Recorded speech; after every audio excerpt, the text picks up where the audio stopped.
เศร้าเนาะตอนนี้เป็นเวลา8 โมงกว่าๆพี่น้อง9 โมงเนาะทางบ่าวจันตัดภาพมาทางพี่น้องเนาะมากับปอโทคักอันนี้พี่น้องเนาะแปลนเติดเบิดเลยหญ้าตองเนาะทางตะโลเพิ่นจัดการบอกเพิ่นมื้อวานนี่พี่น้องว่าทางหญ้าเด้อว่ะเนาะเครื่องตัดหญ้าไผนี่ตัดหญ้าน้องเนาะเอาบ่ได้มีอันนั้นบ่ได้มีอันเป็นตาบ่นี่อ้ายพี่น้องเอาเติมตัวนี้ก่อนเอาเสร็จเด้อมันขี้ดินเติมน้ำมันอันนี้ก็ต้นไม้หั่นแหละเฮ้ยต้องเร่งน้ำเฮ้ยฮึบลองดิสวนพักฮ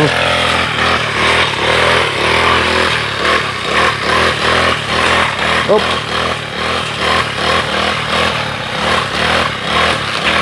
โอ้เนาะ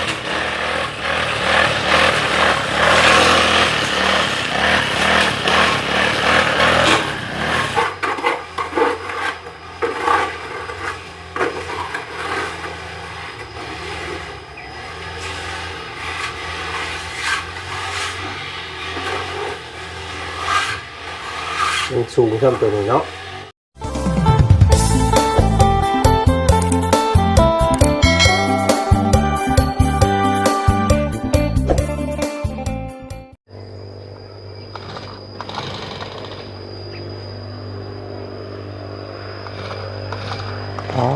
โถ่โอ้ตายคักบาทนี่พี่น้องเลยเนาะโอ้ตู้เฮ็ดตอนได้นี่โตเนาะเป็นเติดบาทนี่พี่น้องเอ้ยหญ้าตองยังเรียบร้อยบ่ล่ะว่าเฮ็ดลักเฮ็ดตอนได้นี่เนาะเฮ็ดเมื่อกี้นี่โอ้พี่น้องเอ้ยเป็นคักบ้านยังบาทนี่เนาะเป็นนี่ได้ซะคือเตร็ดอยู่กี้นี่หมดน้ำมันล่ะตายครับโอ้ยมาฮอดปุ๊บกับเบิดน้ำมันปั๊บโดนพี่น้องก็เอาเงินไปซื้อเว้ยเนาะเฮ้ย50พ่อบ่เบิ่งเด้อเอาอัน50 60โอเคเนาะทางตะโลเพิ่น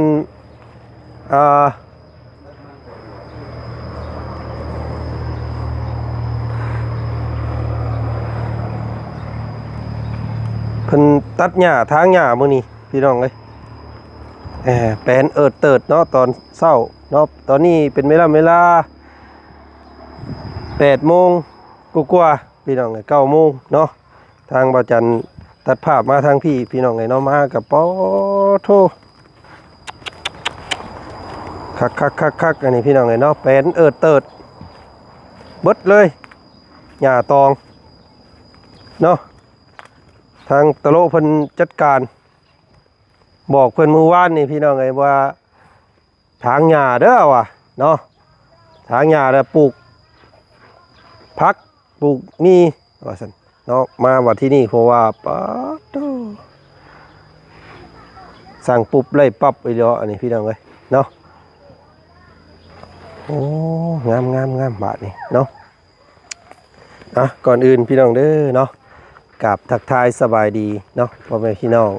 หมู่เพื่อนกันมัดสุคนเจอกันครับบ่าวจันคือเก่าพี่น้องเนาะมื้อนี้พบพ่อกันมื้อนี้กับทางบ่าวจันพี่น้องเนาะมาอัปเดตเวียกงานอยู่บ้านของตะโลคือเก่าพี่น้องเนาะมาบรรยากาศตอนเช้าๆพี่น้องเนาะมากับพบพ่อกับน้องเพิ่นกำลังถากทางหญ้าเนาะตัวเพิ่นเอาไปทิ่มใช้หญ้านี่พี่น้องเนาะแปลนคักพี่น้องเนาะงามโอเคเลยบาทนี่โอ้กับสะอาดสะอ้างมันก็เป็นแต่อยู่ตัวบาทนี่ตะกี้เดี๋ยวชงสิมีงูมีเงี้ยวครับเนาะ เออตัวนี่อันนี้เพิ่นขุดอันหม่งใส่ท่อเนาะขุดหม่งใส่ท่อก็สิไหลอยู่ดอกพี่น้องเลยเพราะว่ามันทั้งเขื่อนเราเนี่ยมันสูงอยู่ อีมันไกลอยู่กับแม่นแต่ว่ามันก็ค่อยลงไปพุ่นอยู่นะพี่น้องเนาะลงอยู่ดอกเนาะนี่ทีมสร้างเพิ่นก็กำลังทำขั้นตอนสำคัญอยู่มื้อนี้พี่น้องเลยเนาะโธ่บุกคักนี่พี่น้องเลยเนาะทั้งนอกทั้งในเลยโอ้สบายดีเด้อพ่อสร้างเด้อสบายดีบรรยากาศตอนเช้าๆมื้อนี้เนาะโอ้งานนักเลยเนาะตัวโบกนี่พี่น้องเลยต้องใช้เวลานี่เฮ็ดไว้บ่ได้ตัวนี้โอ้งานละเอียดพี่น้องเลย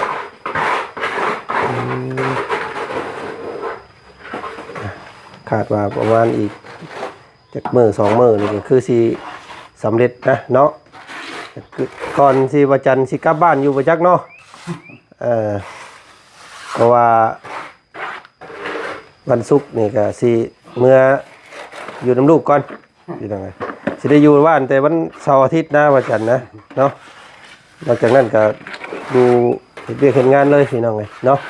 เอ้าพอช่างอันนี้อันนี้เอาให้ตะลุอันนึงเอาพี่น้องเลยเนาะตัวเพิ่มกำลัง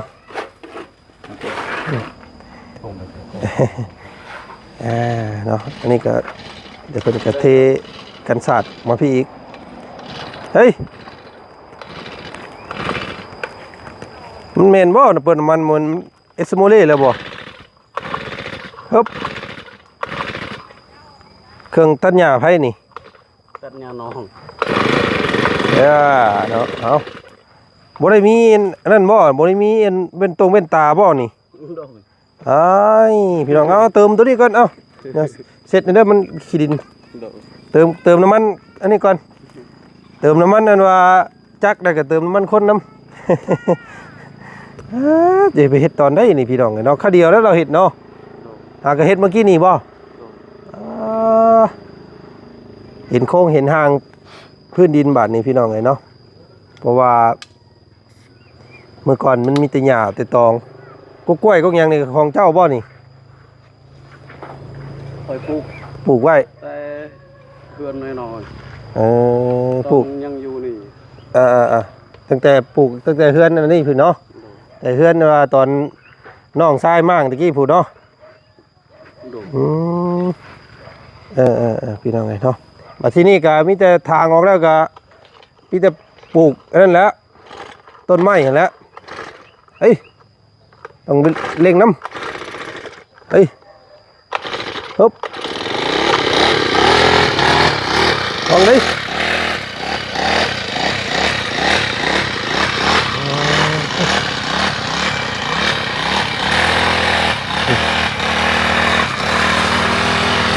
บ่ได้เอา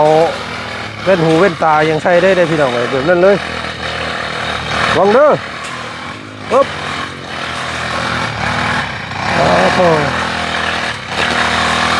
ฮึบ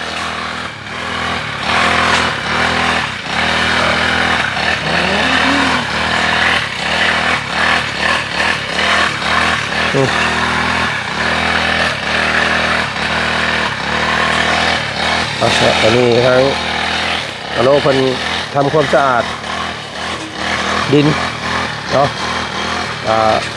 เป็นหูเป็นห้างเป็นโค้งเป็นล่างบ้านนี่พี่น้องเลยเนาะเพราะว่ามันหก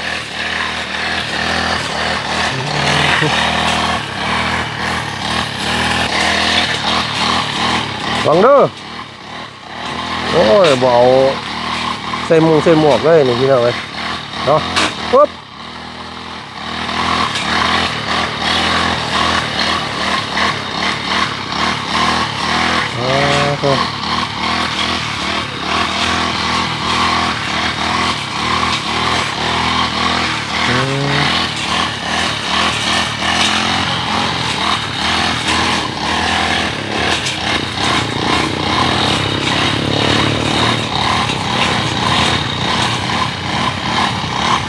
พี่น้องเนาะ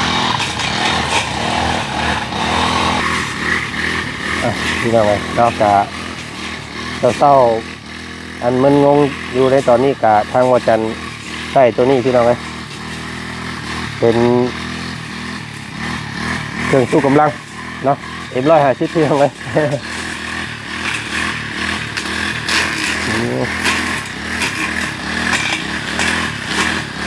ได้บึงได้บางมันดีเทหูเทตาได้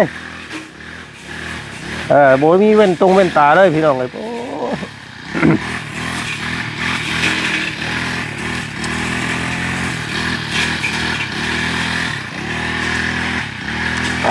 เนาะเนาะพี่น้องเนาะกับทักทายสบายดีเนาะพ่อแม่พี่น้องเนาะโมเพื่อนมัดสุขุสุขคนเด้อเจอกันกับบ่าวจันที่เก่ามื้อนี้พี่น้องเนาะครับมาเบิ่งตะโลเพิ่นทำความสะอาดพื้นแผ่นดินเพิ่นพี่น้องเลยเนาะนี่แปรแปลนบรรยากาศอันแจ่มใสมื้อนี้พี่น้องเลยเนาะแดดแห้งมื้อวานนี่ก็พี่น้องเลยแดดเนาะมื้อนี้ก็แดดคักโอ้อนามัยดีคักๆเลยมาอยู่พี่ก็ได้ได้นี่พี่น้องเลยเนาะเอาโต๊ะเอาตั้งมานั่งอยู่ที่ก็ได้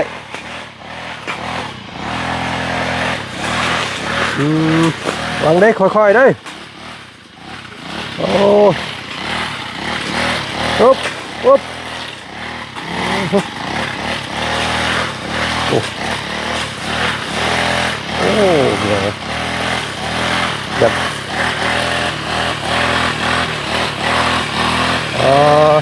สวนพัก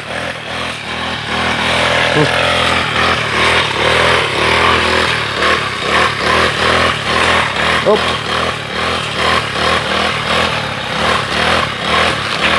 โอ้อ๋อเนาะ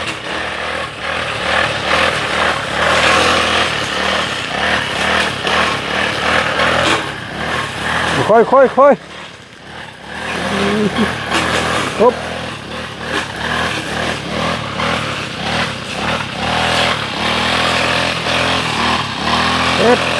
มุน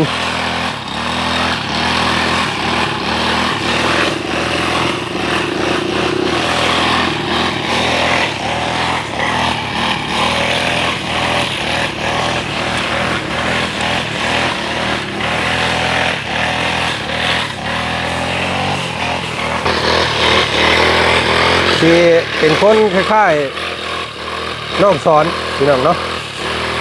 ตะโลคนนี้เวลาเฮ็ดเวียกก็เฮ็ดนะเฮ็ดแบบทุ่มสุดโตนะ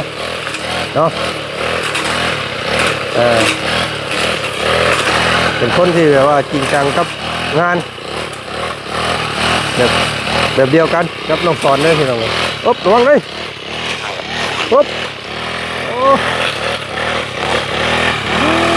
โอ้สำนานนี้เชี่ยวชาญนี้พี่น้องเลย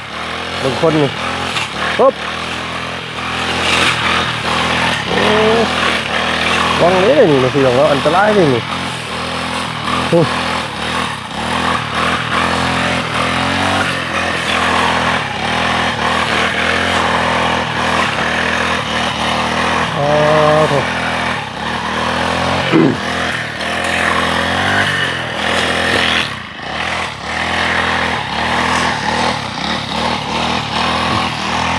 เนาะแต่แปลนเห็นโค้งเห็นสั่งของดินบาทนี่พี่น้องแต่นี่มันก็จะเป็นโศกปกติแล้วน้ำมันจะลงมาแต่พุ่นพี่น้องไหมน้ำไหลมันก็สิพันมุงหน้าบ้านเราลงมานี้แต่เก่าแต่ว่าที่นี่เขาบังคับให้น้ำไปทั้งพุ่นเนาะบังคับให้น้ำมันไปทั้งหัวเฮือนเนาะน้ำบ้านไปทั้งนั้นจะป้องกันบ่ให้เดินแล้วอันนี้แล้วกันครับปุ๊บเลย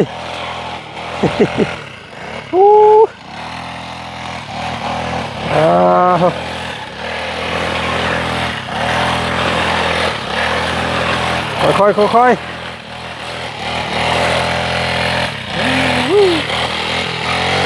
บุญบริยานอย่างนี้นี่เห็นไหม ปุ๊บปุ๊บ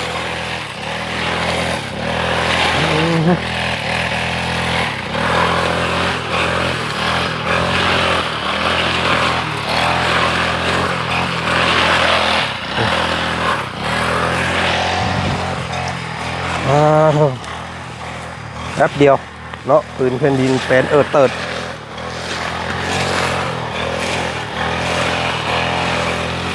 เนาะกะเข้ามาอัปเดตบ้านเพื่อนชั้นของน้องคนที่เก่ามันพี่น้องเลยนี่แหละเนาะ กะตามที่น้องเพิ่นว่าไว้หั่นแหละพี่น้องเลยเนาะแม่เพิ่นกะถ้าว่าน้องเพิ่นจะเอาบ้านเรือนซานเฮ็ดอันว่าหม่องนอนกะแม่เพิ่นสิให้เฮ็ดเป็นห้องนอนว่าซั่นพี่น้องเอ้ยเนาะก็สิให้น้องเพิ่นเฮ็ดเรือนครัวเองเพิ่นบัดนี้เนาะตัวนี้ก็สิเอาเป็นหม่องนอนว่าซั่นพี่น้องเอ้ยสร้างเพิ่นเฮ็ดงามโพดเนาะเฮ็ดคักโพดสิจู้ไผใช่ก็สิได้บาทนี่ โอ้ยเนาะงามดีได้พี่น้องเนาะคักอยู่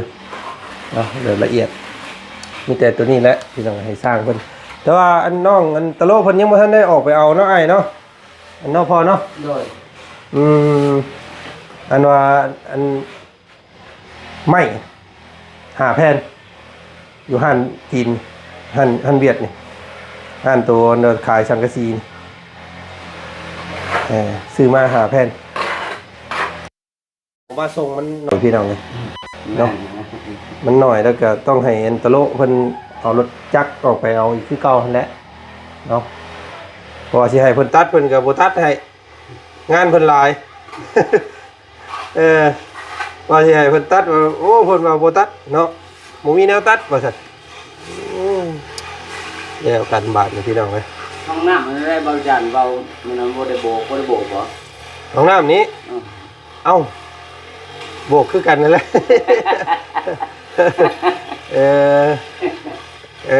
เบิ่ง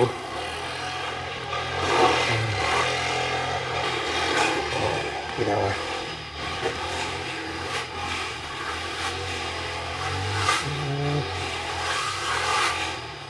มันกระบุกหนาคักก็ดีได้ถึงสิเนาะคุ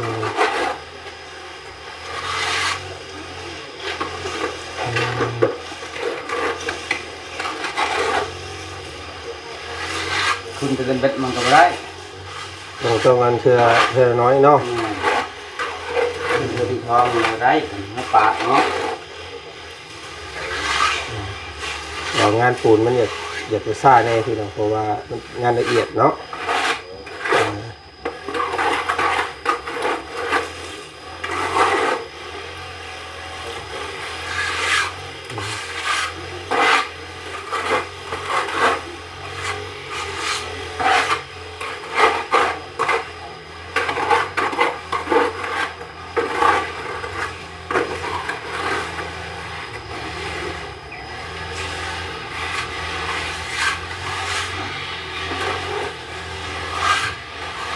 มันสูงเท่าตัวนี้เนาะมันก็เบ็ดปูนหลายเติบได้จริงๆทั้งห้องน้ำอีกบาทห้องน้ำก็สูงครับ ลองเป่าเลย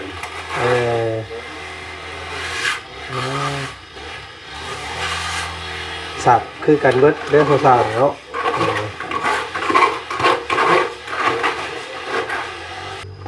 พี่น้องไงเนาะโอ้โตใช้บ่ได้ใส่หยังบ่น่ะเนาะคอยย่านมันเต้นใส่ตูใส่ตาตูได้เฉยๆเนาะบ่เคยใส่ตายแล้วนี่พี่น้องหาซื้อเว้นตาใส่นี่กว่าเนาะเห็นเจ้าเฮ็ดกินนี่บ่ข่อยห้องน้ำลังว่าพี่น้องเอ้ยเนาะมันเชื่อมันต่ำเล็กต่ำหยังน่ะมันดีดใส่ได้ต่ำก้อนเฮก้อนดินนะพี่น้องเอ้ยอันตรายเด้บ่เคยใส่เทื่อบ่ใส่มันเปียกบ่เฮ็ดบ่เห็นว่าเขาเอาเว้นตาตัวขาวๆนะตัวครอบนะตัวขาวมีอยู่บ่มีอยู่แต่ว่าบ่ใช่โอ้ส่งก็บ่ได้ใส่เข้ายุ่งขายาวจักดิพี่น้องเอ้ย เนาะจังพ่อจังเด้จังบาดเจ็บแต่ละเทื่อเนาะจังนั้นนี่มันบ่ถนัดบ่บัดมื้อสิขึ้นเฮือนเดี๋ยวสิตัดผมให้เด้อเชื่อใจอยู่บ่เดี๋ยวอาจารย์สิโชว์สีมือตัดผมให้จองแล้วตัวนี้เด้อจองขี้ลายงามก็ยามันเดี๋ยวสิลองตัดให้เด้อเนาะเอาหัวโล้นด้วยบ่บ่เอาบ่เอาหัวโล้นเอาตัดไปตัดมามันขี้ลายก็แทหัวโล้นเลยเนาะขึ้นเฮือนใหม่เลยบ่เคยตัดหัวโล้นบ่เคยตัดจักเทื่อก็ตัดจากยากอยู่เราเป็นคนภาคล้านนี่พี่น้องเนาะก็ต้องเอาเดี๋ยวสิลองเฮ็ดให้เนาะเชื่อใจรถเดี๋ยวสิตัดผมให้เด้อบัดเลยเด้อเนาะโอเคอันนี้ตะโลเพิ่นปรับแล้วเนาะดินเอาเข้ามาอีกแถวอันนี้มันแถวต้นเสานี่เนาะต้นเสาแล้วก็พุ่นละดินทั้งนั้นได้สระมาเนาะนี่ยังลายอยู่เริ่มใกล้แล้วพี่น้องใกล้เห็นหุบห่างเฮือนของน้องเพิ่นแล้วเนาะนี่อันนี้เพิ่นเทออกมาอีกนิดนึงเมื่อวานนี่พี่น้องไงเนาะโอ้งามบาดนี่พี่น้องไงเนาะเฮือนครับแม่เพิ่นว่าจะให้ก่อตัวนี้อีกว่าซั่นครับตามที่ว่าอาจารย์นี่บ่ก่อก็ได้เนาะก่อขึ้น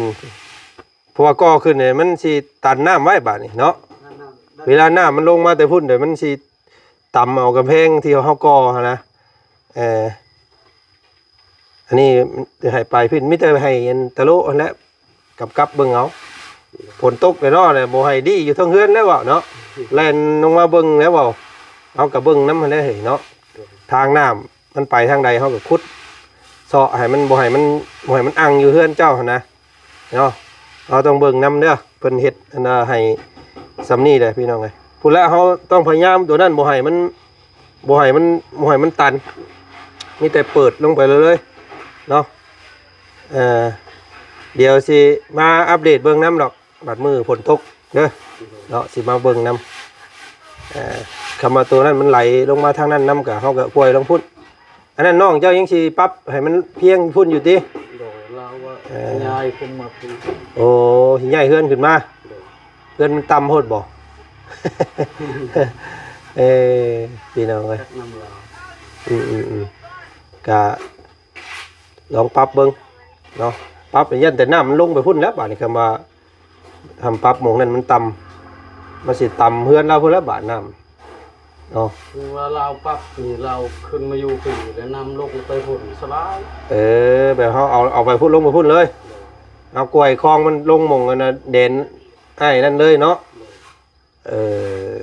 เรายังอยู่ห่างกันเนาะเราอีกถึงน้ำเป็นเห็ดคลองน้ำไปพุ่น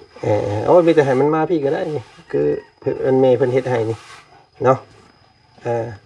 มันก็คักอยู่ดอกบาดนี่น้ำปลาสัตว์ลงมาพี่แล้วพี่น้องเลยน้ำบ้าน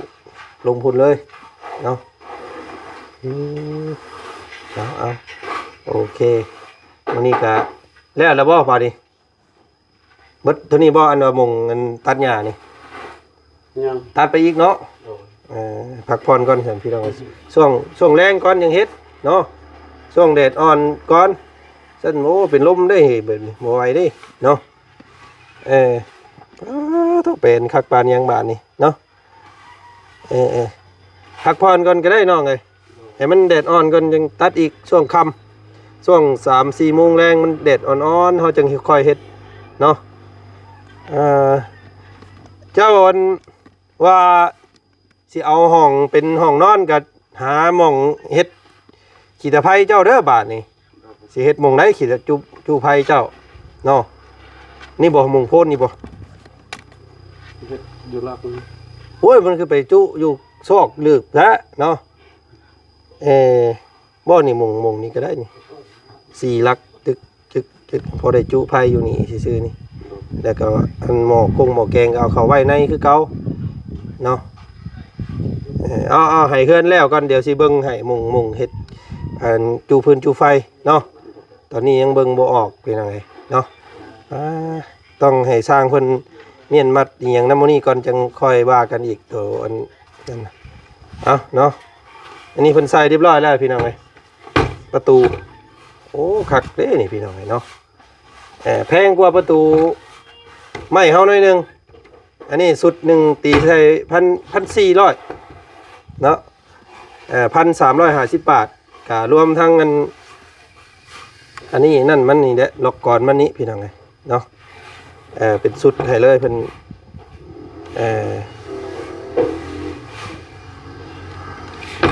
นี่ก็เป็นชุดเพิ่นเลยแต่ตีไป1,400เนาะ1,400 1,400 อันนี้แหละพี่น้องเนาะแต่ว่าตัวเป็นอันเป็นไม้นั่นมันก็3,500,000แล้วก็5,500,000ก็สิละลาวเดียวกันอยู่แต่ว่าตัวไม้นั่นถือกว่านิดนึงเนาะนี่พี่น้องเลยทางห้องน้ำน้องเพิ่นอันนี้เนาะพี่น้องเลยเนาะกำลังปรึกษากันอยู่เรื่องหม่องห้องน้ำนี้ตัวนั้นขุดใกล้สิเหาะสิได้แล้วบัด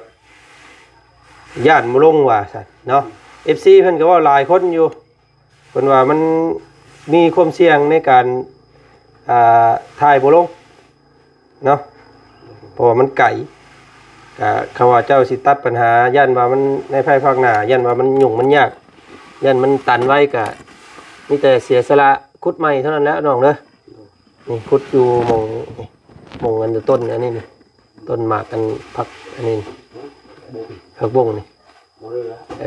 ประมาณทอนเดียวนี่เนาะไอ้ช่างเนาะย่านมันบ่อยากลงเนาะช่างเนาะมันไกลโพดเนาะโอ้สาพี่น้องเลยแล้วกันบ่าย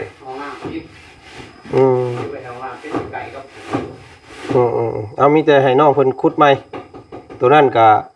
เอาเป็นหม่องจูดขยะไปเลยซะเนาะสะลงแล้วคือแบบนั้นแล้วนี่ตัวนั้นเดียวมันมันมุนเองมันเนาะอันนั้นวัดน้ำมาสักหน่อยมันไหลทมหันก็มีแต่เจ้าขุดกล้วยลงไปดินเพิ่นพุ่นเลยคลองน่ะ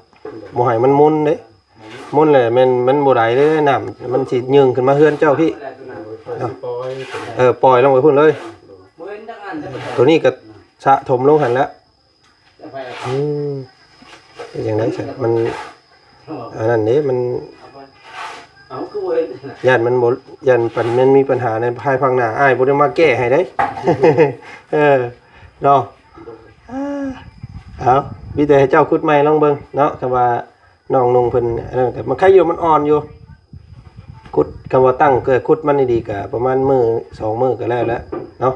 บ่ได้อ่อนเลยดิแข็งบ่อยู่พี่แข็งเลยลดน้ำหนักไปตลอดมันเป็นทางเก่าตะกี้เนาะคือดินไม้ก็ธรรมดาอยู่ที่เห็นเจ้าขุดมันนั่นก็ใครอยู่ใครกว่าพ่อดินแห่ดินนั่นอยู่เนาะก็ว่านั่นโอ้ยังยากกว่านี้คำว่าอันเห็นหมากบอนเพิ่นขุดอันนี้ยังเป็นดินธรรมดาเอานี่จะให้น้องเพิ่นขุดไม่อีกสั่นพี่น้องเลยเนาะเมื่อยแน่นะเพื่อนเจ้ามันบ่อำนวยปานใดเด้เนาะอย่างใดเดี๋ยวช่วงเที่ยงเดียวเข้ามาหาใหม่อีกเด้อหาซื้อเนี่ยกินมาสู่สร้างมียังสู่สร้างกินมื้อนี้มีหยังเลยโอเคผู้เฒ่าเฮ็ดกะยานั่นน่ะเดี๋ยว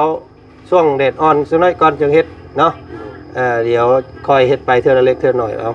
โอ้ฮ้อนซับมีแต่หาปั๊บอันนี้นี่ขุดดินเข้ามาใส่อันเสานี้